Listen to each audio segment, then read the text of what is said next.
তোমাদেরকে বরণ করার এটাই হচ্ছে উদ্দেশ্য, যে তোমাদের দিনটি সকল দিবস পালন হচ্ছে, কিন্তু এই শিশু দিবস তো পালন হয়নি। এই শিশু দিবসটি পালন করার উদ্দেশ্য আমাদের প্রথম প্রধানমন্ত্রী জওহরলাল নেহেরু তার জন্মদিনটিকে শিশু দিবস হিসেবে পালন করেছেন।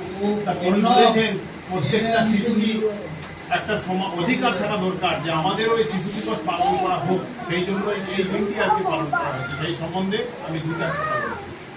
আজকে 14ই নভেম্বর শুভ শিশু দিবস। প্রত্যেককেই সারদামণি শিশু নিকেতনের পক্ষ থেকে আন্তরিক অভিনন্দন। উপস্থিত অভিভাবিকা যারা এসছেন, অভিভাবক যারা এসছেন, তাদেরকেও ধন্যবাদ জানাই। উপস্থিত